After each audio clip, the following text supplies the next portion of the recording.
Hey, what's up YouTube? King James here. Let's talk about the Cold War ARs for a second. The QBZ and the Groza, they're just okay. They're not great, they're just okay. The FAR 83 is also okay with iron sights, but if you're going to use iron sights, you might as well use the FFAR because it's amazing. And then that leaves the XM4 and the AK-47, and they were broken until recently. The barrels didn't do anything. There was no bullet velocity, there was, no rate of fire increase, but they fixed those recently, so maybe a time to revisit those two guns. But that really only left one gun left, the Krig 6, which is a good AR from the Cold War stable, and it was always really good. I've used it before, and I decided for season 2 I want to revisit it and see if it's still as good or maybe better. I don't know. I tried it out and I've got a build for you.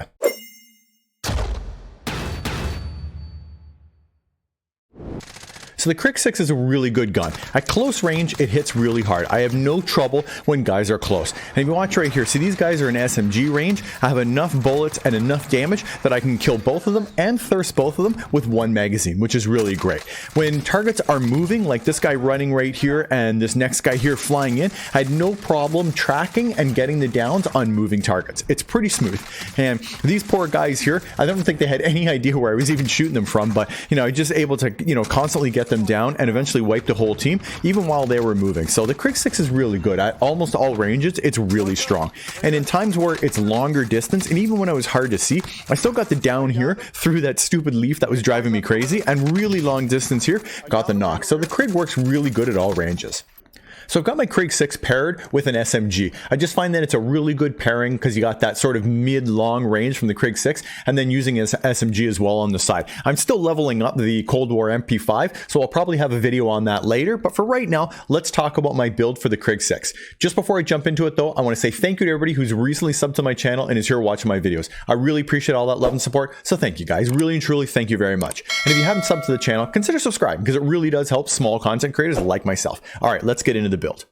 So for the muzzle, I'm using the agency suppressor on all my guns now. Sound suppression, vertical recoil control, bullet velocity, and effective damage range. It's good all around, and it's what you want to have on pretty well every gun now. For the barrel, well, this is where you really get two choices. I'm running the Contour, but there's also the Ranger, and let me show you the difference between the two.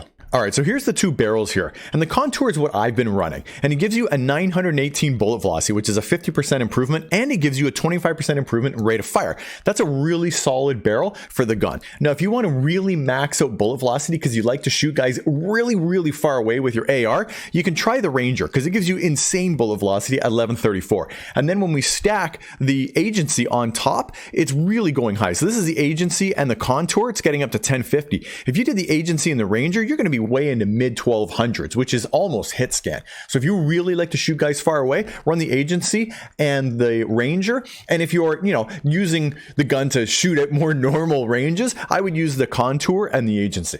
The thing about shooting guys really far away is at that distance, it's like 11 to 13 bullets to get it down. And unless they're really in the wide open where there's no way they can cut the angle or hide, you're never going to get 8 to 13 bullets into somebody from that distance reliably to get the down. And if you do, how do you thirst them, right? Unless you have a sniper, which you're not going to carry with this gun, or somebody has a airstrike, you're not even really going to get the down anyway. So I would still run the Contour and the agency. So for the optic, I'm running the Axial Arms 3X. I pretty well use this if I'm going to use a scope on all my guns.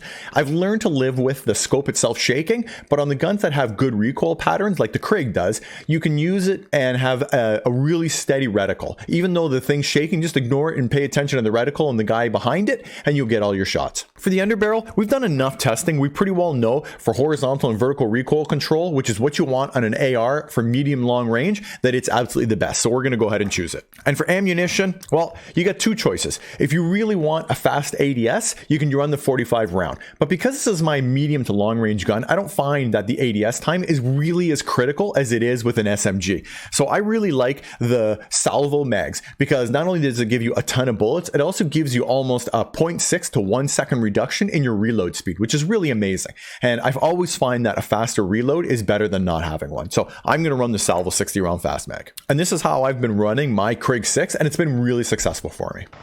So that's my Krig build. Let me know your thoughts in the comment section down below. I tried the Krig with iron sights, but considering how good the FFAR is, why would I bother using it when the FFAR is just so good? So this is really a good medium to long range gun. With the axial arm scope, it makes for, you know, a really nice pairing with an SMG.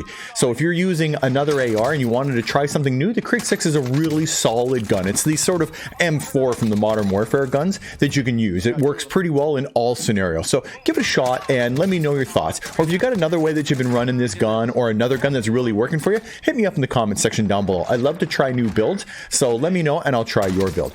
And as always, guys, if you don't see me in Warzone, if you don't see me in multiplayer, it's only a matter of time, baby. King James out.